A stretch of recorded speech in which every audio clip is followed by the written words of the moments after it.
శ్రీ గురుభ్యో నమ. 8వ అధ్యాయము అక్షర పరబ్రహ్మ యోగము.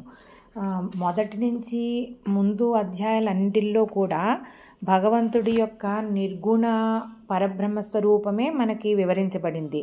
అంటే అవ్యయమని, కంటితో చూడలేమని, ఇంద్రియాలతో అనుభవించలేమని, ఇవన్నీ ధ్యానయోగంలో కొంతవరకు ఆయన తత్వచింతన చేస్తూ ధ్యానంలో ఆయనతో సమాగమై ఉండాలి అని చెప్పారు.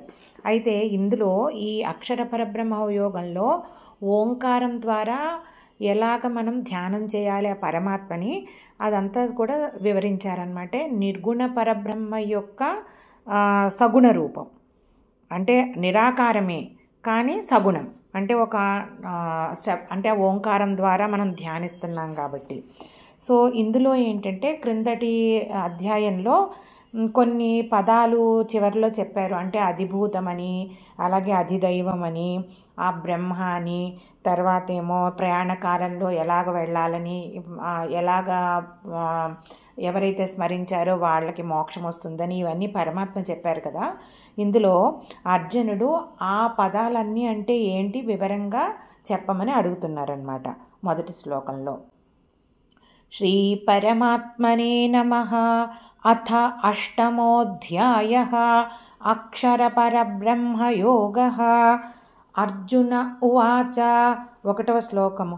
కిం తద్బ్రహ్మ కిమధ్యాత్మం కిం కర్మ పురుషోత్తమ అధిభూతం చ కిం ప్రోక్తం అధిదైవం కిముచ్యతే.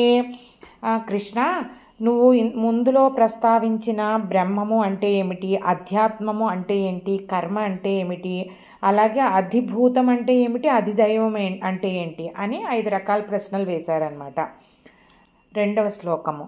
అధియజ్ఞః కథం కోత్ర దేహేస్మిన్ మధుసూదన ప్రయాణకాలే చ కథం జ్ఞేయోసి నియతాత్మభిః. సరే, ఇప్పుడు మన శరీరంలో నివసిస్తూ మన శరీరం చేత అన్ని కర్మలు చేయిస్తూ వాటి ఫలితాలను జీవుడికి అందజేస్తూ ఇవన్నీ చేసే అధియజ్ఞుడు ఎవరు? ఈ యజ్ఞం ఏదైతే మన లోపల జరుగుతోందో ఆ యజ్ఞానికి ఎవరు అధిపతి అని చెప్పి అడుగుతున్నారనమాట. అయితే ఎవరి కంట్రోల్లో ఇవన్నీ జరుగుతున్నాయి? అతడు ఈ శరీరంలో ఏ రకంగా నివసిస్తాడు అని అడుగుతున్నారనమాట. అలాగే ఈ సాధన ద్వారా మనసు మీద నియంత్రణ సంపాదించిన సాధకులందరూ కూడా మరణ సమయంలోనూ అంత్యకాలంలో ఏ రకమైన ఉపాయం ద్వారా పరమేశ్వరుణ్ణి స్మరించగలుగుతారు? ఎందుకంటే మనం చెప్పుకున్నాం కదా, చివరి కాలంలో అంత్యకాలంలో ఏ స్మరణ జరిగిందో అదే జరుగుతుంది మనకి, దానిని బట్టే భవిష్యత్తు నిర్ణయించబడి ఉంటుంది అని చెప్పి. అంటే ఆ పరమేశ్వరుణ్ణే స్మరిస్తే పరమేశ్వరుణ్ణే చేరుకుంటారు కదా.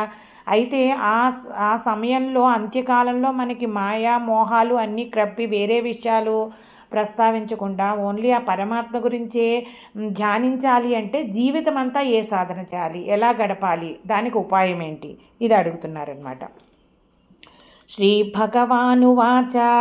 3వ శ్లోకము. అక్షరం బ్రహ్మ పరమం స్వభావోధ్యాత్మముచ్యతే భూతభావోద్భవకరః విసర్గః కర్మ సంజ్ఞితః. అప్పుడు భగవంతుడు అర్జునుడి సంశయాలు అన్నీ రూపుమాపడానికి చెప్తున్నారనమాట. ఇప్పుడు ఈ క్షయము అక్షయమైన పదార్థాలు, నాశరహితమైన పదార్థాలు చాలా ఉన్నాయి. అంటే ఇప్పుడు మన జీవాత్మ కూడా పుట్టుకలు చావులు ఇవన్నీ కూడా అలా జరుగుతూనే ఉంటాయి, జన్మ పరంపర జరుగుతూనే ఉంటుంది. అదే ప్రకృతి కూడా అనాది, అది ఎప్పుడు మొదలైందో మనకు తెలియదు. సో ఇలాంటి నాశరహితమైన అంటే అవి, కానీ వాటికి ఎప్పుడో ఒకప్పుడు అంతం ఉంటుంది. ఇవి అక్షయమైన అలాగ జరుగుతూ ఉన్నా కానీ ఆది అంతం తెలియకపోయినా సనాతనమైన. అయితే ఈ అక్షయమైన పదార్థాలు ఏవైతే నాశనం లేదో వాటన్నిటిలోనూ సర్వోత్కృష్టమైన దాన్ని పరబ్రహ్మ అంటారు. అన్నిటికంటే పైనుండి దాని మీదే అన్నీ ఆధారపడి ఉన్నాయి, ఇంకా దానిపైన ఏమీ లేదు, దాని మీద ఎవరూ ఆధారపడి అతను దేని మీద ఆధారపడి లేరు. అలాగా కానీ మిగతా కింద లేయర్స్ అన్నీ కూడా అందరూ కూడా జీవులు ప్రకృతి అందరూ కూడా ఆయన మీదే ఆధారపడి ఉన్నారు, ఆయన చైతన్యం మీదే. ఆయననే బ్రహ్మ అన్నారు అని చెప్తున్నారనమాట. అలాగే మన శరీరం రకరకాల శరీరాలు ఉన్నాయి, ఉపాధులు ఉన్నాయి. ఆ పరమేశ్వర చైతన్యం వాటిలో ప్రవేశించి జీవరూపంలో నివసిస్తూ ఉంటారు. అంటే మన లోపల ఉన్న వ్యాపించిన ఆ పరమేశ్వర చైతన్యాన్ని అధ్యాత్మం అంటారనమాట. ఈ స్వభావాన్ని అధ్యాత్మం అంటారు. అలా వ్యాపించడాన్ని అధ్యాత్మం అంటారు. అలాగే సృష్టిలో నానా రకాల జడ పదార్థాలు ఉన్నాయన్నమాట. వీటన్నిటికీ మూల కారణము ఈశ్వరుడి యొక్క పూర్వకమైన కర్మే అనుకున్నారు కదా. అంటే జీవులను ఉద్ధరించడానికి ఈ సృష్టి జరిగింది. అలా ఆయన స్వార్థరహితంగా అందరికీ మంచి జరగాలని, మన జీవులను ఉద్ధరించాలని, మోక్షం ఇవ్వాలని కదా ఈ సృష్టి జరిగింది. ఈ కార్యక్రమాన్ని కర్మ అన్నారు. అంటే స్వార్థరహితంగా ఆయన కొంత ద్రవ్యాన్ని త్యాగం చేయడం వల్లే ఇది సాధ్యమవుతోంది. ఆయన చైతన్యాన్ని మనకు అందజేయడం వల్లే. అందుకని దీనిని కర్మ అన్నారు. సో ఆ పరబ్రహ్మ అంశమే మనలోనూ ఉంది, చైతన్యమే. అలాగే ఆ పరబ్రహ్మ చైతన్యం వల్లే ఈ కర్మ కూడా జరుగుతోంది, ఆయన ద్రవ్యం కొంతవరకు త్యాగం చేయడం వల్ల. 4వ శ్లోకము. అధిభూతం క్షరో భావః పురుషశ్చాధిదైవతం అధియజ్ఞోహమేవాత్ర దేహే దేహభృతాంబర. ఇంకా అధిభూతం అంటే ఏంటి చెప్తున్నారంటే, ఈ సృష్టిలో పరమేశ్వర చైతన్యం తప్పించి మిగతావన్నీ జడ పదార్థాలే. వాటిలన్నిటినీ కూడా ఈశ్వర చైతన్యమే ప్రవేశించి చేతన కలుగజేస్తోంది, స్పందన కలుగజేస్తోంది, మార్పు కలుగజేస్తోంది. మనం ఏమన్నా చేయగలుగుతున్నామంటే పరమేశ్వర చైతన్యమే. కాబట్టి ఏదైతే నశించిపోయే జడ పదార్థాలు ఉన్నాయో అవన్నీ కూడా అధిభూతం అని పేరు పెట్టారనమాట. అలాగే ఇంకా అధిదైవతం అంటే ఎవరంటే, మనం జీవులం మనం ఏదైనా పని చేయగలిగదా అంటే ముందు మన ఇంద్రియాలు కదలాలంటే ఇంద్రియాధిపతి శక్తులు. అలాగే ప్రకృతి మీద ఆధారపడి కూడా మనం ఉన్నాం. మన ఇంద్రియాలు నడపాలంటే ఇంద్రియ అధిదేవతలు మనకు సహకరించాలి. అలాగే ప్రకృతి కూడా మనకు సహకరించాలి. ప్రకృతి నియామక శక్తులు. ఒక వర్షం వరుణుడు లేకపోతే అవ్వదు, సూర్యుడు లేకపోతే అవ్వదు, చంద్రుడు లేకపోతే అవ్వదు. సో ప్రకృతి నియామక శక్తులు వీరందరికీ కూడా చైతన్యాన్ని ఇచ్చి వారి అనుగ్రహాన్ని మనకి ప్రసాదించేటట్లు చేసేవారు కూడా ఈశ్వర చైతన్యమే కదా. సో ఇది ఎక్కడ ఉంది? సూర్యమండల మధ్యస్థంగా ఉంది. ఆ సెంటర్ అన్నమాట, కేంద్రీకృతమైంది. అక్కడ ఆ విశ్వ చైతన్యం ఎక్కడైతే కేంద్రీకృతమైందో ఆయనని హిరణ్య గర్భుడు అంటారనమాట. ఆయన దగ్గర నుంచే దేవతలు ఈ చైతన్యం తీసుకుని మళ్ళీ మనకి ఇంటర్ను అన్ని రకాలుగా అన్ని పనులు చేసేటట్టు మనకి అనుగ్రహంతో మనకు అన్నీ కూడా ఇంద్రియాలు నడపడానికి శక్తినిస్తూ ఉంటారు. వీరికి శక్తినిచ్చేవారు హిరణ్య గర్భుడు, ఆయనని అధిదైవం అంటారు అని చెప్పారనమాట. అలాగే ఇంకోటి ఏంటంటే, మనం ముందు నుంచి చెప్పుకుంటున్నాం కదా, మనము దేహం కాదు దేహి అని చెప్పి, అంటే దేహంలో ఉన్న ఆత్మ చైతన్యమే మనము అని చెప్పి ఈ శరీరంలో రకరకాల యజ్ఞాలు జరుగుతున్నాయి. ఆ యజ్ఞాలు జరిపేవాడు అంటే మన లోపల ఈ జీర్ణ వ్యవస్థ ఉంది, అది సక్రమంగా జరుగుతోంది. అలాగే మన హృదయ స్పందన ఉంది, అది బ్లడ్ని పంప్ చేస్తోంది. ఇలా రకరకాల యంత్రాలు అలా యజ్ఞాలు జరుగుతున్నాయి. ఇవన్నీ కూడా పరమేశ్వరుడు మనల్ని అనుగ్రహించడానికి చేసిందే, కానీ మన ప్రమేయం లేకుండా కూడా జరుగుతున్నాయి. ఉచ్ఛ్వాస నిశ్వాసాలు ఇవన్నీ కూడా మన సంకల్పం ఏమీ లేకుండా చాలా వాటంతటవే జరుగుతున్నాయి. ఇవన్నీ అలా జరిగితేనే మనము ఆరోగ్యంగా జీవించగలము, సుఖంగా జీవించగలము. ఈ ఫలితాలు ఇచ్చేవాడు విష్ణువు. అతను మన దేహంలో ఏం చేస్తున్నాడు?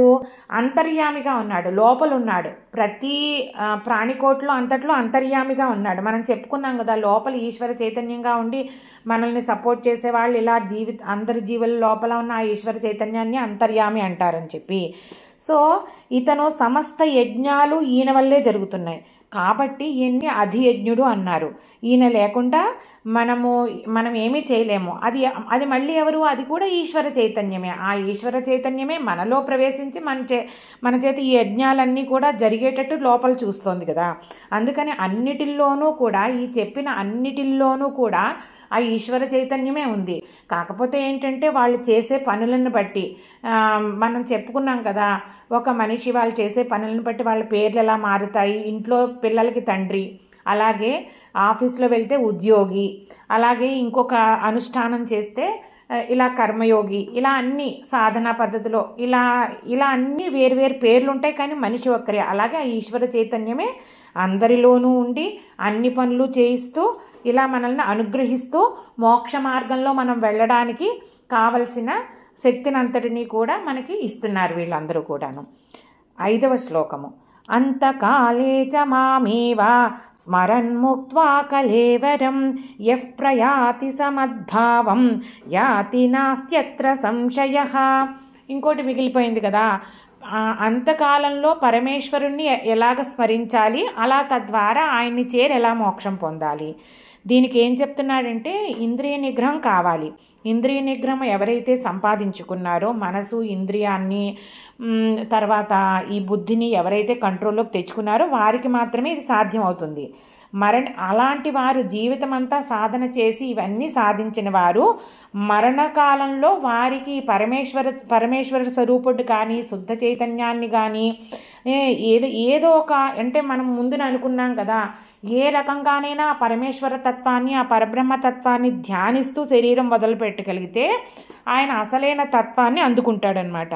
అంటే ఆయన తత్వాన్ని తెలుసుకోవడం అన్నా ఆయన్ని అందుకోవడం అన్నా ఒకటేనమాట. అంటే ఆయన ద్వంద్వాతీతుడని, ఆయనే ఆ అద్వైతాన్ని ఎవరైతే అర్థం చేసుకుంటారో, అంటే తనలో ఉన్న ఈ ఆత్మ చైతన్యమే ఈ పరమాత్మ చైతన్యమే మొత్తం అంతా నడిపిస్తోంది, పరమాత్మ తనలో ఉన్న ఆత్మ చైతన్యానికి ఏ రకంగానూ పరమాత్మ చైతన్యం భిన్నం కాదు, ఇదంతా ఈ తత్వం అంతా కూడా తెలుసుకుంటారు ఎవరైతే, అంటే ఇంద్రియ నిగ్రహం ద్వారా తనను అదుపులో పెట్టుకుని కేవలం పరమేశ్వరుడి గురించి చింత చేస్తూ జీవితం అంతా గడిపిన వారికి ఇది సాధ్యమవుతుంది. 6వ శ్లోకము. యం యం వాపి స్మరన్ భావం త్యజత్యంతే కలేవరం తం తమేవైతి కౌంతేయ సదా తద్భావ భావితః. ఇప్పుడు మరణకాలంలో ఒక విశేషంగా మానవుడు నిరంతరము తన జీవితం అంతా ఏదైతే ఆలోచన తన మనస్సుని అత్యధికంగా నిండిపోయి ప్రభావితం చేసిందో అదే ఆలోచన మరణ సమయంలో కూడా గుర్తు వస్తుందట. అలాగే మరణ సమయంలో ఏ ఆలోచన అయితే ఆలోచించారో అదే సూక్ష్మ శరీరం ద్వారా మరుజన్మలో అతనికి క్యారీ అవుతుంది. కర్మబంధం రూపేణ క్యారీ అయ్యి దాని ప్రకారం అతనికి జన్మ వస్తుందన్నమాట. అందుకని ఏం చేయాలంటే ఆ వచ్చే వచ్చే జన్మలో కూడా ఇదే స్వభావాన్ని పొందుతారు కాబట్టి ఎప్పుడు భగవంతుని నామస్మరణ చేయమని తర్వాత శ్లోకాల్లో చెప్తున్నారనమాట. 7వ శ్లోకము. తస్మాత్ సర్వేషు కాలేషు మామనుస్మరయుధ్య చ మయ్యర్పితమనో బుద్ధి మామే వైశ్యస్య సంశయః. ఇప్పుడు ఈ జీవితం అంతా కూడా ఏ పని చేస్తున్నా కానీ ఆయన నామస్మరణే అలా చేస్తూ ఆయన్నే స్మరిస్తూ కర్మ చేసుకోమంటున్నారు. అర్జునుడైతే యుద్ధం చేయాలి, మన అందరం కూడా జీవన యుద్ధం కొనసాగించాలి. ఏ కర్మ చేసినా కానీ మనము ఆ భగవన్నామస్మరణ చేస్తూ అనుక్షణం ఆయన తత్వాన్ని ఆలోచిస్తూ మొత్తం జీవితం అంతా కూడా ఆయన చింతనలోనే గడపమంటున్నారు. అలాగే మనోబుద్ధి అన్ని అహంకారాలన్నీ కూడా ఆయనకే సమర్పించమంటున్నారు. అలా ఎవరైతే సాధన చేశారో వారు తప్పనిసరిగా సంశయం లేకుండా పరమేశ్వరుణ్ణి పొందుతారు, ఆయనలో లీనమైపోతారు అని చెప్తున్నారనమాట. 8వ శ్లోకము. అభ్యాసయోగయుక్తేన చేతసా నాన్యగామినా పరమం పురుషం దివ్యం యాతి పార్థానుచింతయన్. కానీ అది చెప్పడానికి సులభమే, కానీ అది ఎలా చెయ్యాలి, అది ఎలాగ మనం అలవాటు చేసుకోవాలి, అభ్యాసం ద్వారా చేయమంటున్నారు. అంటే మొదలుపెట్టి అలా దైవనామస్మరణ చేసుకోవాలి అని మనసులో సంకల్పం పెట్టుకుని పని చేసుకుంటూ మన కార్యక్రమాలు, మన దైనందిన కార్యక్రమాలు, శాస్త్రవిహితమైన కర్మలు, బాధ్యతలు అన్నీ నిర్వర్తిస్తూ ఆ భగవన్నామస్మరణ చేసుకుంటూ ఉండడం నేర్చుకోవాలి. ఎప్పుడైనా అది బ్రేక్ పడుతుంది, మళ్ళీ అయ్యో నేను నామస్మరణ వదిలేసానని వెనక్కి వచ్చి మళ్ళీ ప్రయత్నం చేయాలి. ఇలా చేస్తూ ఉండడమే అభ్యాస యోగం అన్నమాట. ఇలా జాగ్రత్త పడుతూ మనం వెనక్కి వస్తూ మళ్ళీ వేరే ఆలోచనలో పడినప్పుడు భగవన్నామస్మరణ స్ఫురణకు తెచ్చుకొని మళ్ళీ కంటిన్యూ చేస్తూ ఇలా కర్మయోగం మనం ఆచరించినంత కాలం ఈ నామస్మరణ భగవత్ చింతన, స్తోత్రాలు, ఏదో ఒక రకంగా మనకి ఏ రకంగా చేయాలనిపిస్తే ఆ రకంగా భగవంతుడి గురించి ఆలోచిస్తూ ప్రార్థిస్తూ ఉండాలన్నమాట. అలా చేసినప్పుడు పరమం పురుషం దివ్యము, ఆ తేజోమయమైన పరమ రూపం ఏదైతే ఉందో పరమేశ్వరుణ్ణి ఆయన్ని పొందుతారనమాట. 9వ శ్లోకము. కవిం పురాణమనుశాసితారం అనోరణీయాంసమనుస్మరేద్యః సర్వస్య ధాతారమచింత్య రూపం ఆదిత్యవర్ణం తమసః పరస్తాత్. ఇప్పుడు దేవతారూపం అంటే మళ్ళీ ఒక మానుష రూపం కింద, రక్త మాంసాలతో ఉన్న దేహం కింద లిమిటెడ్ సెన్స్లో కాకుండా సర్వజ్ఞుడు, అతి పురాతనుడు, నిత్యం నూతనంగా ఉండేవాడు, మొత్తం సృష్టినంతటినీ శాసించేవాడు, అణువు కంటా సూక్ష్మమైనవాడు, అలాగే సమస్త జీవులకి కర్మ ఫలాలని ప్రసాదించేవాడు ప్రకృతి ద్వారా, అలాగే ఊహలకి అందని రూపం కలవాడు, మనం ఊహించలేమని చెప్పుకున్నాం కదా 2వ అధ్యాయంలోనూ. అలాగే సమస్త జీవులకు కర్మ ఫలద్రాత, సూర్యుడిలాగా అజ్ఞానం అనే చీకటిని పారదోలేస్తాడనమాట, మనలో జ్ఞానజ్యోతిని వెలిగిస్తారు. అలాంటి రూపంతో ఉన్న ఈ సద్గుణమైన సగుణ బ్రహ్మ చింతన చెయ్యాలన్నమాట. ఇలా చేస్తూ జీవితాంతం ఇలా ఈ రూపాన్ని, ఈ లక్షణాలతో ఇలా ధ్యానం చేస్తూ వెళ్ళాలి. 10వ శ్లోకము. ప్రయాణకాలే మనసాచలేన భక్త్యా యుక్తో యోగబలేన చైవ భ్రువోర్మధ్యే ప్రాణమావేశ్య సమ్యక్ సతం పరం పురుషముపైతి దివ్యం. ఇప్పుడు ఇలాగా ఎవరైతే ఈ అభ్యాస యోగం ద్వారా ఈ పరమేశ్వర చైతన్యాన్ని, ఆ ప్రకాశవంతమైన చైతన్యాన్ని అలా ధ్యానం చేస్తూ చివరి అంత్యకాలంలో ఈ మనసుని దృఢంగా పెట్టుకోవాలట. దృఢంగా పెట్టుకుని ఆ భగవంతుని నామస్మరణే కొనసాగిస్తూ ఉండాలి. యోగాభ్యాస బలం వల్ల ఏం చేయాలి, మరణకాలాన్ని ముందుగానే గుర్తించాలట, దానికి ముందుగానే మనసుని నిగ్రహించాలి. ఇది ఆ సాధకులకి, సాధనలో సిద్ధి పొందిన వాళ్ళకి జరుగుతుందన్నమాట. అలాగే ప్రాణాన్ని సుషుమ్నా నాడి ద్వారా పైకి నడిపించి ఆజ్ఞాచక్రంలో పెట్టాలట. భ్రువోర్ మధ్యే ఆజ్ఞాచక్రంలో నిలబెట్టి అక్కడ మళ్ళీ వేరే ఆలోచన లేకుండా చూసుకోవాలట. ఇలా ఎవరైతే చేశారో మరణకాలంలో, అంటే జీవితమంతా పరమేశ్వర చింతన, అది కూడా ఎలాగా మానుష రూపంలాగా, అది కాకుండా ఆయన దివ్యమైన తత్వాన్ని గ్రహిస్తూ, ఆ తేజోమైన తత్వాన్ని గ్రహిస్తూ జీవితమంతా సాధన చెయ్యాలి. తర్వాత ప్రయాణ కాలంలో, అంటే మరణ సమయానికి ముందే, కొంచెం ముందే అది ఇలా యోగం చేసే వాళ్ళకి అది తెలుస్తుంది. అప్పుడు ఆజ్ఞాచక్రంలో మనస్సుని పెట్టి అక్కడ ఏ రకమైన ఆలోచనలు లేకుండా చేసుకోవాలి. జాగ్రత్తగా చేసుకుని అక్కడ ఆ ప్రాణవాయువుని అక్కడికి తీసుకెళ్ళి అక్కడ నిలబెట్టాలట. అలా చేసిన యోగులకి ఏమవుతుంది, నిర్గుణ పరబ్రహ్మ అయిన ఆ పరమాత్మని చేరుకుంటారు, దివ్యమైన ఆ పరమాత్మని చేరుకుంటారు అని చెప్తున్నారు. అంటే ఇది యోగ సాధన చేస్తూ ఆ సాధనలో పరిపక్వత సాధించి మన శ్రీకృష్ణ పరమాత్మ చెప్పిన విధంగా యోగ సాధన అంతా పూర్తి చేసి సిద్ధి పొందిన వాళ్ళకి సాధ్యమవుతుందన్నమాట. 11వ శ్లోకము. యదక్షరం వేదవిదో వదంతి విశంతి యద్యతయో వీతరాగాః యదిచ్ఛంతో బ్రహ్మచర్యం చరంతి తత్తే పదం సంగ్రహేణ ప్రవక్ష్యే. అర్జునుడికి చెప్తున్నారనమాట. మొత్తం సాధకులందరికీ కూడా చేరుకోవలసిన పరంధామం ఒకటి ఉంది. అదేంటది? దానినే మనం మోక్షం అంటాము, ఆ పరబ్రహ్మని అన్నమాట. అది అక్కడికి, ఆ పరబ్రహ్మకి మనం చెప్పుకున్నాం కదా, నాశం లేదు, అక్షరము అని. అలాగే ఉపనిషత్తులన్నీ ఇది చెప్తున్నాయన్నమాట. అలాగే కామక్రోధాదులన్నీ విడిచి నిత్యం ఆ బ్రహ్మను అందుకోవాలనే వ్రతాన్ని ఆచరిస్తూ ఉంటారట అందరూ కూడా, అనేక మంది సాధకులు. అలాగే గురు శుశ్రూష ఇవన్నీ చేస్తూ ఉంటారు. రకరకాల పద్ధతులు, మనకి భగవద్గీతలో చెప్పిన పద్ధతులు, నిష్కామ కర్మయోగము ఇవన్నీ కాకుండా ఇంకా రకరకాల ప్రాక్టీసులు చేస్తూ ఉంటారు మోక్షాన్ని సాధించడానికి అన్నమాట. అటువంటి ఆ పరంధామం గురించి, ఆ మహత్తరమైన స్థానాన్ని ఎలా పొందాలి, ఇవన్నీ కూడా నేను నీకు వివరంగా చెప్తాను, విను అర్జున అని చెప్తున్నారు. 12వ శ్లోకము. సర్వద్వారాణి సంయమ్య మనోహృది నిరుధ్య చ మూర్ధ్యాధాయాత్మనః ప్రాణం ఆస్థితో యోగధారణాం. 13వ శ్లోకము. ఓమిత్యేకాక్షరం బ్రహ్మ వ్యాహరన్ మామనుస్మరన్ యః ప్రయాతి త్యజన్ దేహం సయాతి పరమాం గతిం. 12వ శ్లోకము 13వ శ్లోకములోను ఓంకార ఉపాసన ద్వారా ఆ పరధామాన్ని ఎలా చేరాలి, మోక్షం ఎలా సంపాదించాలి అన్న పద్ధతి చెప్తున్నారనమాట. ముందుగా మనస్సుని, ఆ ఇంద్రియాలని అన్నిటినీ కూడా సాధకుడు తన అదుపులోనికి తెచ్చుకోవాలట. అంటే బాగా సంకల్పం చేసుకోవాలి, కూర్చోవాలి. తర్వాత మనస్సు మీదే, మనోబలం మీదే మనస్సుని నియంత్రించాలి. ఇంకా తర్వాత తన హృదయ కమలం మధ్యలో ఏదైతే హృదయంలో జ్యోతి, చైతన్య జ్యోతి ఉంది అనుకుంటున్నామో దాని మీద ధ్యానాన్ని మగ్నం చేయాలంటే బాహ్య ప్రపంచం నుంచి పూర్తిగా విరమించుకోవాలి ఇంద్రియాలని, మనస్సుని. ఆ తర్వాత ధారణ రూపంగా ఉండే యోగ ప్రక్రియను ప్రారంభించాలన్నమాట. ఇదంతా కూడా యోగ సాధన, అష్టాంగ యోగ సాధన, నిష్కామ కర్మయోగము, వీటితో పాటు అష్టాంగ యోగ సాధన ఇవన్నీ చేసే వాళ్ళకి సాధ్యమవుతుందన్నమాట.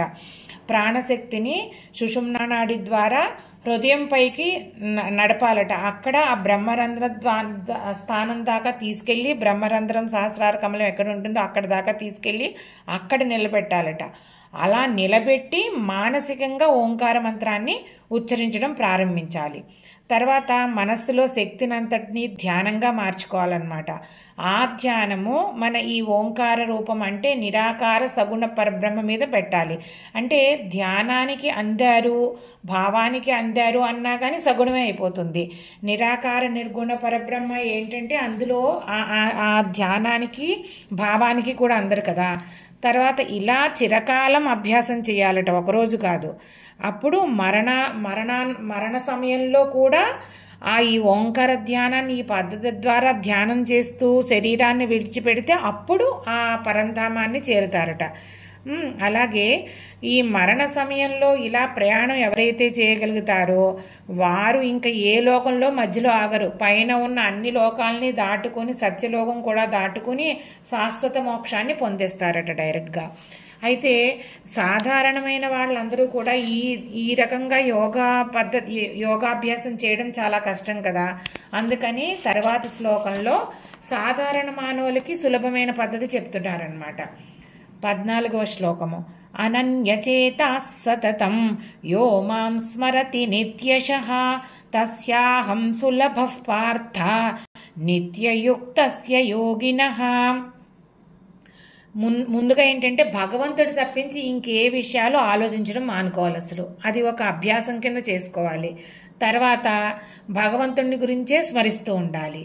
ఆ తర్వాత స్మరణ కూడా ఈరోజు ఏదో చేసుకుని 1 గంట చేసుకుని పూజ, తర్వాత మళ్ళీ భగవంతుడిని మర్చిపోయి లోకంలోను పనుల్లోనూ కార్యక్రమాల్లోనూ మునిగిపోకూడదు. ఇలాగ లేదా పోనీ ఇంకా దీర్ఘకాలం అంటే సంవత్సరమో 2 సంవత్సరాలో కాదు, మనం మరణం వరకు కూడా, మరణకాలం వరకు కూడా ఇది అలా భగవంతుడి గురించే తత్వ విచారణ చేస్తూ, ధ్యానిస్తూ, నామస్మరణ చేస్తూ భగవంతుడు తప్పించి ఇంకో ఆలోచన లేకుండా ఉన్న వాళ్ళనే నిత్యయోగి అంటారు. ఈ నిత్యయోగులు ఎంతో సులభంగా ఈ మోక్షాన్ని పొందుతారు అని చెప్తున్నారు. ఇలా నిత్యయోగులకి ఆటోమేటిక్గా ఈ యోగము ఇవన్నీ కూడా దానంతటవే సిద్ధిస్తాయి. భగవంతుడు ఏది జ్ఞానం ప్రసాదించాలో ఆ జ్ఞానాన్నంతా రివీల్ చేస్తూ ఉంటారనమాట. 15వ శ్లోకము. మాముపేత్య పునర్జన్మ దుఃఖాలయమశాశ్వతం నాప్నువంతి మహాత్మానః సంసిద్ధిం పరమాం గతాః. ఈ నిత్యయోగుల ఎవరైతే పరమేశ్వరుడి ఉపాసన చేస్తారో వాళ్ళకి లభించే సిద్ధి స్వర్గలోక ప్రాప్తి కంటే కూడా ఎంతో ఉన్నతమైందట. అంటే ఊర్ధ్వలోకాలు పొందడం కంటే కూడా ఉన్నతమైంది. ఎందుకంటే పరమేశ్వరుతో ఏకీభావాన్ని పొందేస్తున్నారు. అలాగే అందుకని వాళ్ళు మహాత్ములు అవుతున్నారనమాట. ఈ ప్రపంచం అంతా కూడా దుఃఖానికి నిలయము, అలాగే అశాశ్వతము. అలాగే ఏ సుఖం వచ్చినా కానీ అది తాత్కాలికమే. ఈరోజు మనం ఎంజాయ్ చేసిన ఆ ఎంజాయ్మెంట్, సుఖము క్షణం కూడా నిలవదు. ఒక కొత్త కారు, కొత్త ఇల్లు ఇవేమన్నా కొనుక్కున్నాం అనుకోండి, ఆ మూమెంట్లోనే ఏదో తృప్తి, సాటిస్ఫాక్షన్ ఉంటుంది. అలాగా ఈ ఐహిక భోగాలు ఏమి సాధించినా అందులో శాశ్వతమైన సుఖం లేదు. ఓన్లీ ఆ పరబ్రహ్మాన్ని మనం చేరుకోవడంలోనే శాశ్వతమైన ఆనందం ఉందని గొప్పవారందరూ చెప్తున్నారనమాట. ఎవరైతే నిత్యయుక్తుడైన యోగుడున్నారో వారు కూడా ఆ సగుణ పరబ్రహ్మని తప్పనిసరిగా చేరుతారు అని చెప్తున్నారనమాట. 16వ శ్లోకము. ఆ బ్రహ్మభువనాల్లోకాః పునరావర్తినోర్జున మాముపేత్యతు కౌంతేయ పునర్జన్మన విద్యతే. ఈ పుణ్యలోకాలకి వెళ్ళిన వాళ్ళు కూడా, అంటే పుణ్యఫలం సంపాదించి ఆ ఫలం వల్ల పుణ్యలోకాలకి వెళ్ళిన వాళ్ళు కూడా పుణ్యం క్షయం అవ్వగానే తిరిగి రావాల్సిందే. అంటే ఊర్ధ్వలోకాలకి వెళ్ళిన వాళ్ళకి అక్కడ సాధన ఇవన్నీ కూడా చాలా బాగా జరుగుతాయి. ఎందుకంటే వాళ్ళు సత్సంగంలో ఉంటారు కాబట్టి, ఉన్నతమైన ఆత్మల మధ్యలో. కానీ వీళ్ళ పుణ్యం క్షయం అవ్వగానే మళ్ళీ భూలోకానికి తిరిగి రావాల్సిందే, మళ్ళీ జన్మ ఎత్తాల్సిందే. ఆ తర్వాత వాళ్ళ అంటే భూలోకంకే వస్తారని లేదు, మళ్ళీ కింద లోకాలకు కూడా వెళ్ళొచ్చు వాళ్ళ పాపం యొక్క ఇంటెన్సిటీని బట్టి. అలాగా. కానీ ఈ బ్రహ్మలోకం వెళ్ళినా కానీ ఇదే పునరావృత్తి ఉంటుందట. కానీ ఎవరైతే ఈ లోకాలన్నిటినీ దాటి పరమేశ్వరుడైన పరమేశ్వర చైతన్యంలో చేరతారో వాళ్ళకి ఇంకా పునర్జన్మ అన్నది ఉండదు అని చెప్తున్నారనమాట. అంటే బ్రహ్మలోక ప్రాప్తికి ఈ మన పరమాత్మ ప్రాప్తికి కూడా తేడా అని చెప్తున్నారు. ఎక్కడైనా కానీ మళ్ళీ జన్మ పరంపర ఉండనే ఉంటుంది. కానీ ఈ పరబ్రహ్మని చేరిన వాళ్ళకి ఏ రకమైన పునరావృత్తి ఉండదు అని చెప్తున్నారనమాట. 17వ శ్లోకము. సహస్రయుగ పర్యంతం ఆహర్యద్బ్రహ్మణో విదుః రాత్రిం యుగ సహస్రాంతాం తేహోరాత్ర విదో జనాః. ఈ రాత్రి పగలు తెలిసిన తత్వవేత్తలు ఎవరైతే ఉపనిషత్తు ప్రసిద్ధులైన వాళ్ళు ఉన్నారో వాళ్ళు చాలామంది వాళ్ళు ఏం చెప్పారంటే ఈ విరాట్ పురుషుడికి కూడా రాత్రింబావుళ్ళు ఉంటాయి అని చెప్పారనమాట.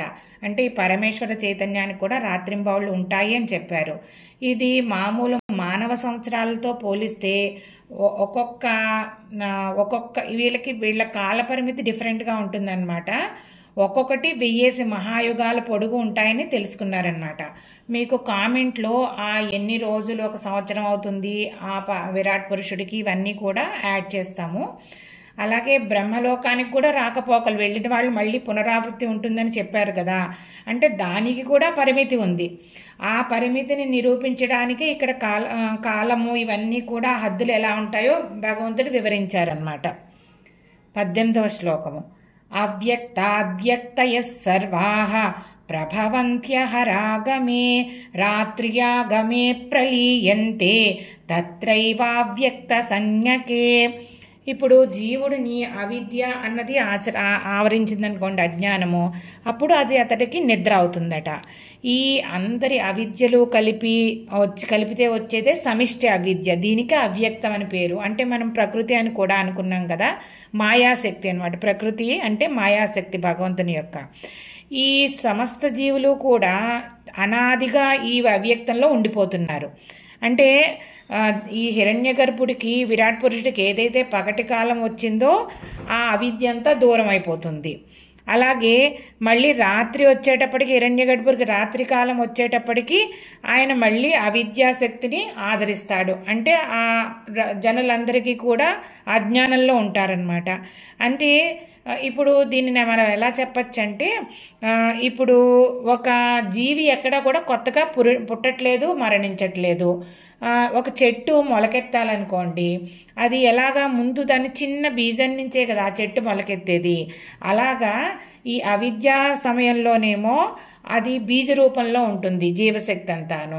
తర్వాత ఎప్పుడైతే హిరణ్యగర్భుడికి పగటి కాలం వచ్చిందో ఆ జగత్తు అంతా కూడా వృక్షాలు ఎలాగైతే మనకు వ్యక్తమవుతున్నాయో అలా వ్యక్తంగా జగత్ అంతా వ్యక్త రూపంలోకి వస్తుందన్నమాట.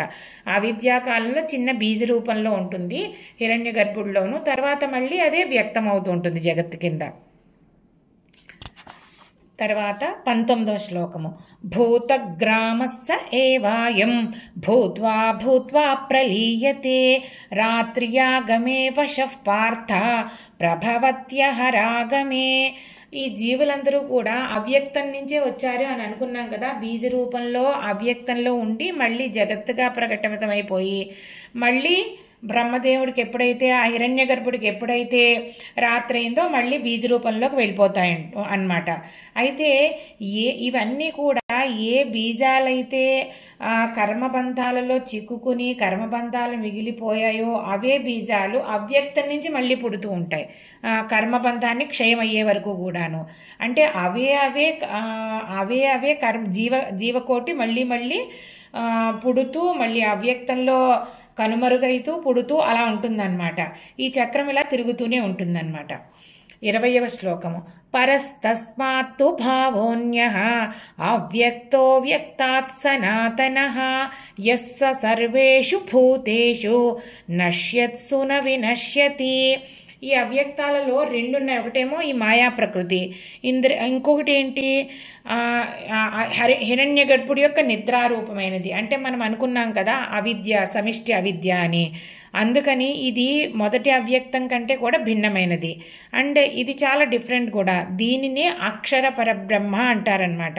ఇది విశేషం ఏంటంటే ప్రళయం వచ్చి చతుర్ముఖ బ్రహ్మాదులందరూ కూడా నశించిపోయినా కానీ ఇది మాత్రం నశించదనమాట. ఇది నిత్యము, ఇది శాశ్వతము. ఈ సమిష్టి చైతన్యం ఏదైతే ఉందో అది ఎప్పటికీ కూడా ఇంకా నశించదనమాట. దీనినే అక్షర పరబ్రహ్మ, అక్షరం లేదు కాబట్టి అక్షర పరబ్రహ్మ అన్నారు.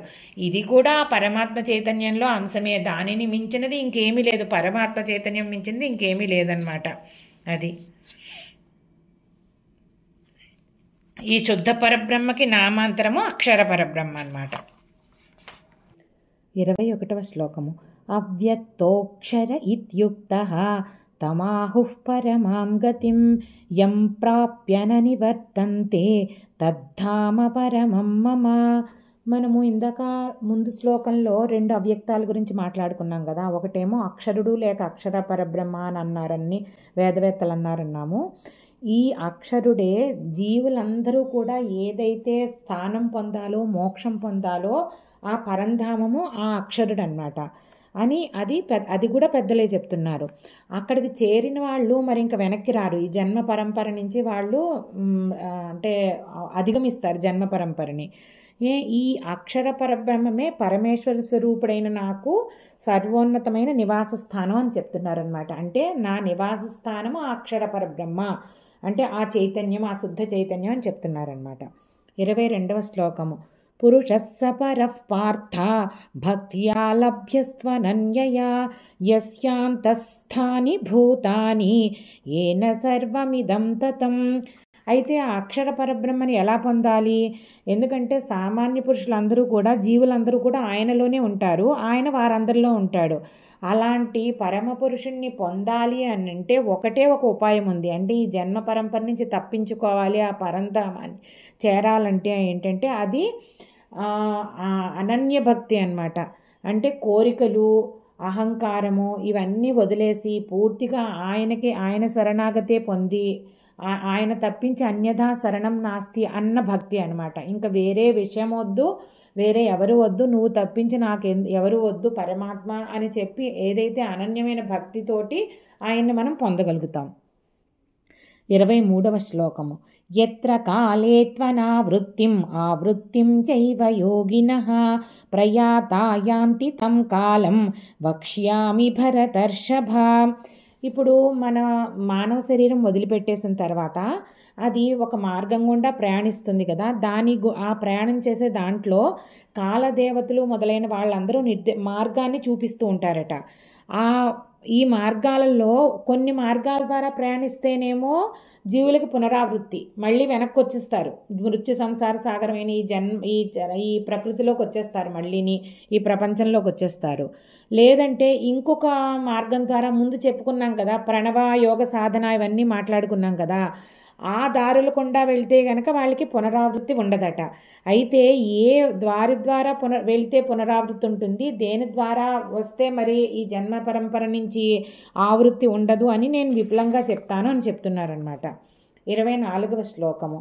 అగ్నిర్జ్యోతిరః శుక్లః షణ్మాసా ఉత్తరాయణం తత్ర ప్రయాతా గచ్చంతి బ్రహ్మవిదో జనాః. ఈ ప్రణవాన్ని ఉపాసన చేసేవాళ్ళు, బ్రహ్మోపాసన చేసేవాళ్ళు, ఈ సాధకులందరూ కూడా భౌతిక మార్గాన్ని వదిలిపెట్టేసిన తర్వాత అర్చరాది మార్గం అంటారు. ఆ మార్గంలో ప్రయాణం చేస్తారట. ఆ మార్గంలోనూ ఏంటంటే ప్రకాశవంతంగా ఉంటుంది ఆ మార్గము. అంటే వీళ్ళ జ్ఞానమే ఆ ప్రకాశంగా వెలుగుతూ ఉంటుందన్నమాట. వీళ్ళకేంటి ఉత్తరాయణంలో 6 మాసాలు ఉంటాయి కదా.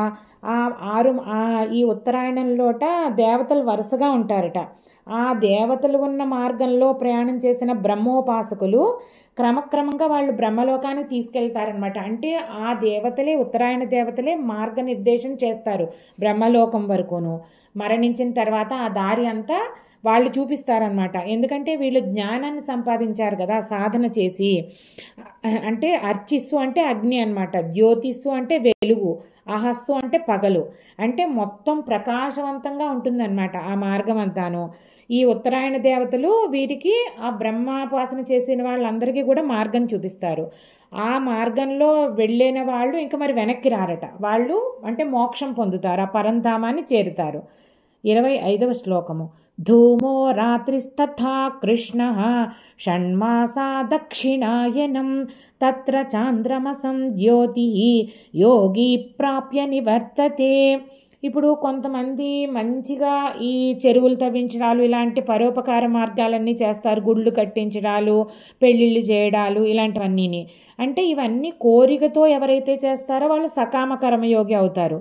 అదే కోరికలు లేకుండా చేస్తే వాళ్ళు నిష్కామ కర్మయోగం చేసి వాళ్ళు బ్రహ్మ సాధనకు అర్హులవుతారు. ఇక్కడ ఏంటంటే కోరికతో చేసిన మంచి పనులు చేసిన వాళ్ళు ఉంటారు కదా, వాళ్ళు మరణానంతరము ధూమాది మార్గంలో ప్రయాణిస్తారట.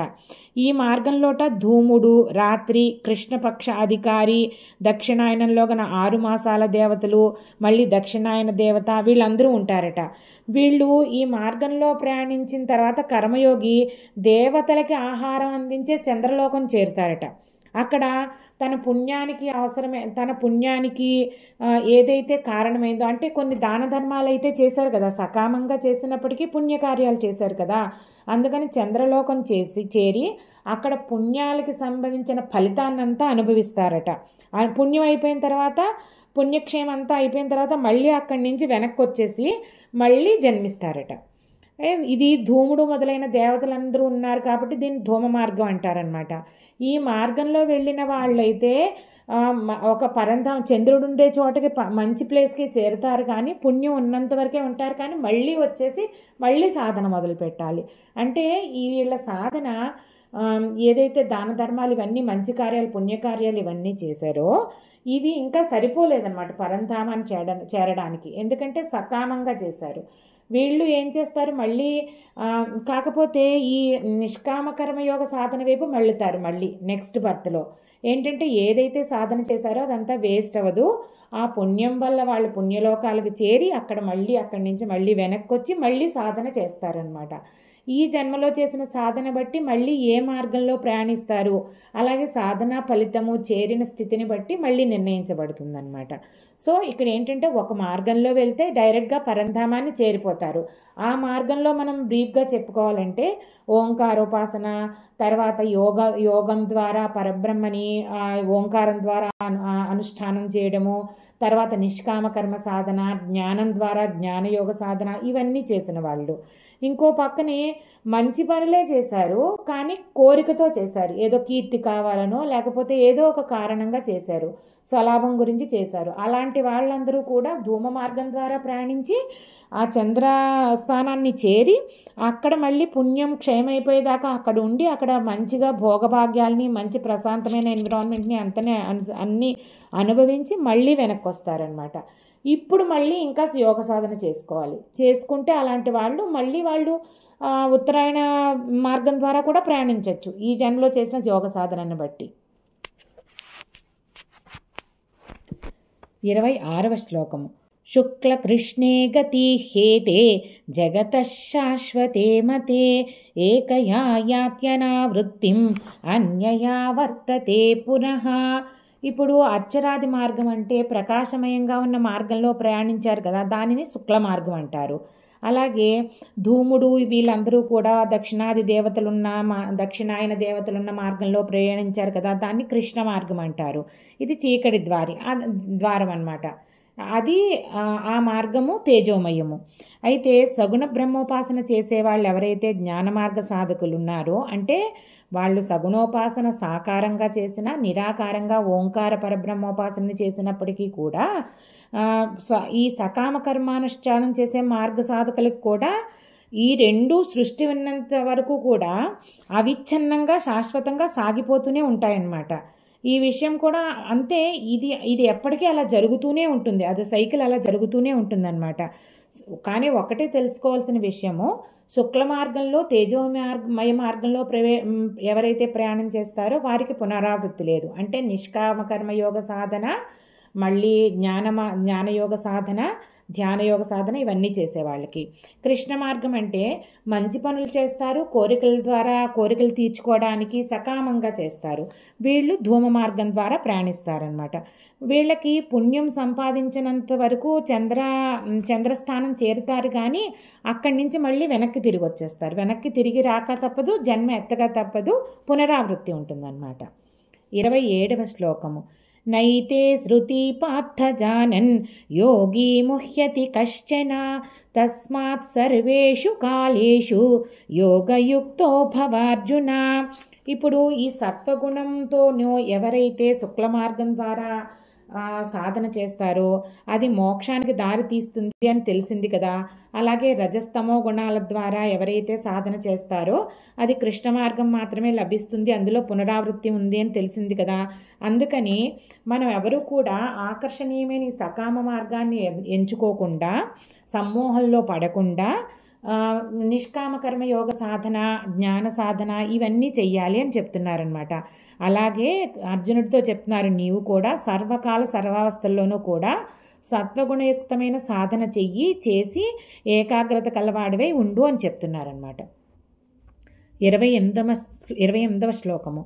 వేదేషు యజ్ఞేషు తపస్సు చైవ దానేషు యత్పుణ్యఫలం ప్రదిష్టం అత్యేతి తత్సర్వమిదం విదిత్వా యోగి పరం స్థానముపైతి చాద్యం. ఇప్పుడు వేదాధ్యయనం చేశారనుకోండి, శ్రద్ధగా చదివితే అదొక పుణ్యం ఉంటుంది. అలాగే యజ్ఞాలు చేయడం వల్ల కూడా ఆచరిస్తే ఒక పుణ్యం లభిస్తుంది. దానాలు స్వార్థరహితంగా చేసామనుకోండి, అది ఇంకొక పుణ్యము.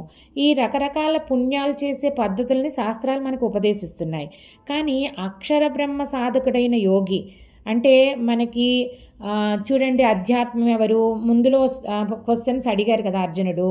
అలా వీళ్ళందరి వెనకాల ఉన్నది ఆ పరబ్రహ్మ చైతన్యమేనని తెలుసుకుని బాగా గ్రహించి తత్వాన్ని, అలాగే దానివల్ల ఆ తత్వ విచారణ చేస్తూ ఆ ఓంకార పరబ్రహ్మోపాసన అలా చేస్తూ వెళ్తే గనక ఈ పైన చెప్పిన పుణ్యాలన్నిటికంటే చాలా అత్యంత పుణ్యం లభిస్తుందట, గొప్ప పుణ్యము. అలాంటి ఆ పుణ్యం వల్ల యోగి సమస్త ప్రపంచానికి కారణభూతం ఏదైతే ఉందో ఆ ఈశ్వర స్థానాన్ని, ఆ పరంధామాన్ని పొందుతాడనమాట.